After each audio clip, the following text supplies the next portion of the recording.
अंतर्राष्ट्रीय मादक विरोधी दिवस के रूप में देखा गया एक अद्भुत तस्वीर कुंड नगर स्टेशन के ठीक निकट, जहां पे आर्ट ऑफ लिविंग संस्था के द्वारा एक प्रोग्राम का आयोजन किया गया था, जिसके तहत युवाओं को सचेत किया जा रहा था कि वो नशा जैसे बीमारी से दूर रहें, क्योंकि ये जो नशा है वो उनकी जीवन को बर्बाद कर सकता है।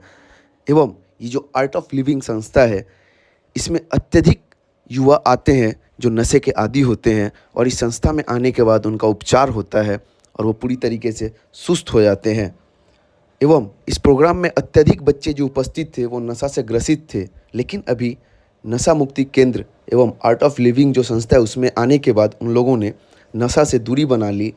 एवं उन सभी युवाओं के द्वारा मिलकर इस प्रोग्राम का आयोजन किया गया था, ताकि अंतर्राष्ट्रीय मादक विरोधी दिवस के दिन में एक ऐसा प्रोग्राम किया जाए ताकि युवाओं को सचेत किया जा सके कि अभी के समय में नशे के आदी होने से अच्छा है कि अपनी ज़िंदगी पे ध्यान दिया जाए। जिसके तहत इन लोगों के द्वारा एक प्रोग्राम का आयोजन किया गया था कुंड नगर स्टेशन के ठीक निकट, एवं प्रोग्राम के साथ साथ युवाओं को सचेत किया जा रहा था, युवाओं को समझाया जा रहा था कि नशा से दूर रहा जाए ताकि आपकी ज़िंदगी सुरक्षित रहे। इस विषय में हम लोगों ने बात किया आर्ट ऑफ लिविंग संस्था के जो मालिक हैं उनसे, उनका क्या कहना है आइए सुनते हैं। আমাদের প্রোগ্রামটা হচ্ছে আজকে 26 international day against drug and illicit traffic. এটা হচ্ছে আমরা অনেক সময় ভুল করি না জানার জায়গা থেকে। এটা হচ্ছে আজকে অ্যাকচুয়ালি আন্তর্জাতিক মাদক অপব্যবহারের বিরোধী দিবস। যে অবৈধ চোরাচালান তার বিরোধী দিবস হচ্ছে আজকে। আমরা মাদকের বিরুদ্ধে এরকম নই যে আমরা যে মাদকের বিরুদ্ধে, আমরা মাদকের অপব্যবহারের বিরুদ্ধে। কারণ ওষুধের দোকানেও ড্রাগ পাওয়া যায়, সেই ড্রাগটা জীবনকে বাঁচাতে কাজে লাগে। আর আমরা যেই ড্রাগসের বিরোধিতা করছি সেই ড্রাগসটা হচ্ছে মারণ ব্যাধি ছড়াচ্ছে। এই আর কি। আমাদের সেন্টার রিহ্যাব সেন্টার রয়েছে কোন্নগরে মাস্টারপাড়ায়, art of living welfare trust. আমি তার কর্ণধার এবং আমার সাথে যারা যারা এখানে যারা পেছনে দেখুন প্ল্যাকার্ড নিয়ে দাঁড়িয়েছে, তারা সবাই কোথাও না কোথাও এই একই জায়গা থেকে, এই লড়াই থেকে ফেরত এসে আজকে মেন স্ট্রিম ফেস করছে, সমাজের এই মূল স্রোতে ফিরে এসছে এবং সমাজকে সচেতন করার জন্য অঙ্গীকার দায়বদ্ধ হচ্ছে। আমরা দেখি বলিউডে একটা স্টার এমন মদ্যপের ব্যাপারে অ্যাড দিয়ে থাকে, এবার তাদের তো ফলোয়ার লাখে লাখে কোটি কোটিতে। সেই ব্যাপারে আপনারা কী বলবেন? দেখুন, এই ব্যাপারে আমি আর কী বলবো। বলিউডের স্টার অনেক কিছুই করতে পারে, তারা স্টার, তারা অনেক কিছুই করতে পারে। আমরা স্টার নই, আমরা তো অন্য কোনো গ্রহও নই, আমরা সামান্য।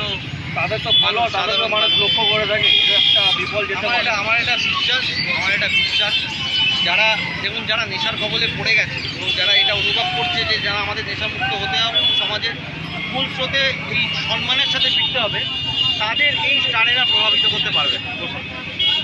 যারা প্রভাবিত হচ্ছে ইয়াং জেনারেশন, যেখান থেকে প্রফেশনাল স্টার হতে পারে বা যা কিছুই হতে পারে, তো সেখান থেকে যারা প্রভাবিত হচ্ছে তাদের কাছে আমাদের আহ্বান, আমরা কথা বলি, আমরা মাদক সমাজ করি। এটাই। আজকে বেশ কিছু দেখা যায় জেনারেশনকে যে সকাল থেকে ওরা রাত্রি অবধি পুরো মোবাইলে ব্যস্ত, প্লাস এই মোবাইলের সাথে সাথে নেশার সাথে ব্যস্ত। তাদের গার্জেনকে কী বার্তা দিতে চাইছেন? দেখুন, বার্তা কিছুই না, এটা হচ্ছে অ্যাকচুয়ালি এটা ডোপামিন সিক্রিয়েশন এটাকে বলে।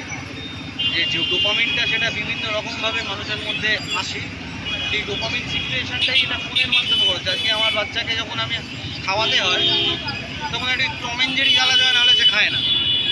মানে টম অ্যান্ড জেরিটা আমরা ঢুকিয়ে দিচ্ছি এরকমভাবে তার মাথায়, তার মস্তিষ্কে, সে বুঝতে পারছে না, কিন্তু আমরা বাবা মা ওই এটা করছি, আমরা বুঝতে পারছি। তো সেখান থেকে, কারণ আমাকে তো ছোটোবেলায় আমার বাবা মাকে টম অ্যান্ড জেরি দেখাতে হয়, আমাকে দেখাতে হয়নি, আমাকে গল্প শুনিয়েছে, আমাকে সাহিত্য চর্চা করেছে, আমাকে গান শুনিয়েছে, রবীন্দ্রসঙ্গীত শুনিয়েছে। তো সেই কালচারটাকে ফেরত আনতে হবে, বাংলার কালচার, ভারতবর্ষের কালচার, এটা যদি ফেরত আসে। উনি একটু আগেই এই কথাটা বলি যে বিবেকানন্দর ভারতবর্ষ, নেতাজি সুভাষচন্দ্র ভারতবর্ষ, এই ভারতবর্ষের কালচার যদি ফেরত আসে, আমার মনে হয় যে এগুলো কিন্তু আর কিছুই নয়, এই কালচারটাকে ফেরত আনতে হবে। আমরা এখান থেকে বেরোতে পারবো এবং খুব সসম্মানের সাথে আবার সমাজের মেন স্ট্রিম ফেস করতে পারবো। এই আমার।